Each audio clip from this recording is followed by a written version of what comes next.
Raidercast. Thanks for joining us for the Rogers Scholars Edition covering your campus and community news on the Raidercast YouTube channel. I'm Martina McClure. And I'm Clay Mills. This week, the Rogers Scholars have been busy writing, shooting, and editing news stories. For our first story, our Rogers Scholars reporter Addison Osborne decided to find out more about small businesses in Adair County and what our local owners had to say. We've been living in the dorms all week, but we headed into town to meet our local entrepreneurs. Rogers Scholars got information from small business owners on everything entrepreneurial. We asked 3 different owners and managers about their inspiration.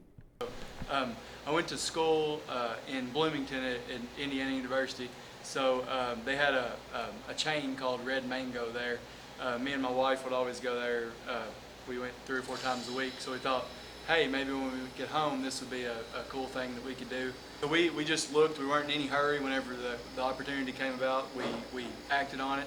Our inspiration, we just wanted to do something creative. I had lost my job at a sewing factory when the sewing factory shut down, and I was looking for a job. The inspiration was we just wanted something that was just different from a normal chain. We also asked them about the resources and challenges they initially encountered when starting. I guess the inherent challenges at first were for us to find the equipment, to find everything that you see here. We've done just like most people do. We went to our local bank and got a loan and started there, and we were doing just really small jobs in the beginning. And now we have mail to most every state. We've sent as far away as Kenya. We feel like we've come a long, long way.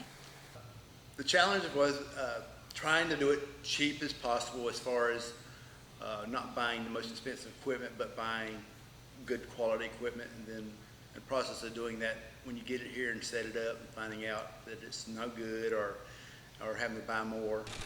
Lastly, we found out how their business contributes to the community. We're the only place that you can come in and custom order a shirt. I'm not sure where the schools would go. They would have to go out of county to get all of their apparel and stuff. So we feel like that we are helpful to the community and to the county to be able to just come local and buy local. We try to do things that's different and to be a spot for the town to enjoy. We just enjoy serving the people too.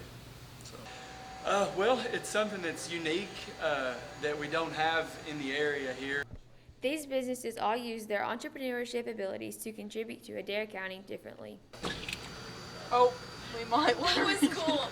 Rogers Scholars were able to learn from these various business owners and may even have been inspired to become young entrepreneurs. Our next story focuses on service. Rogers Scholars were able to focus on keeping Adair County a clean place. Our own reporter Natalie Kelly tells us more about one nonprofit organization that makes environmental efforts possible. PRIDE, the acronym, stands for Personal Responsibility in a Desirable Environment.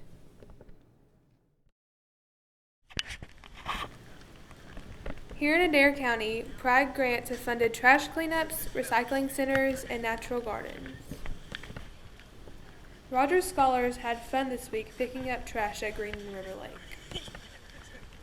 Well, it's important to keep your environment clean to help save the fish and the wildlife and to have pride in your community. Pride has changed quite a bit in the sense that it has grown a lot. I feel like the initiative has spread across a lot of counties, and more people are participating in Pride, which is a great thing because it's important to have pride in your communities and to clean up your communities and to keep them clean. Since I was a scholar, when we did our Pride cleanup, we did it in Somerset, and we also had some members from Pride to come and help us.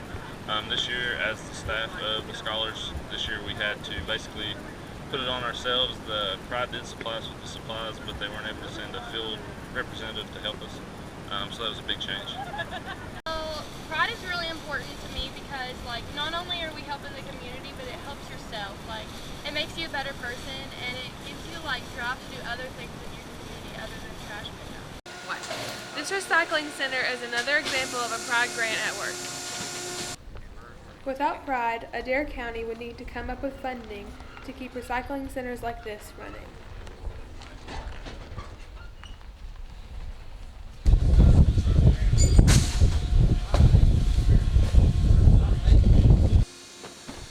Holly Grimsley is the Adair County Deputy Judge Executive, and she speaks about PRIDE's effect on the county.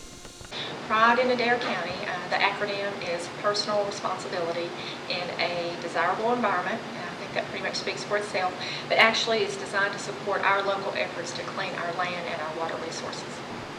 Tammy Wilson, Pride's CEO, said, quote, "Pride isn't just picking up litter," unquote. Here at Lindsey Wilson College, we actually have an example of a garden that was funded by a Pride grant. As you can see, Pride has been a major component in Adair County. Without their assistance, Adair wouldn't be as clean or as green. Not only did we get to learn more about Pride, but we also got to experience it firsthand in Adair County. If you need anyone to clean up your trash and keep your area clean, I know a few who would be willing to help out.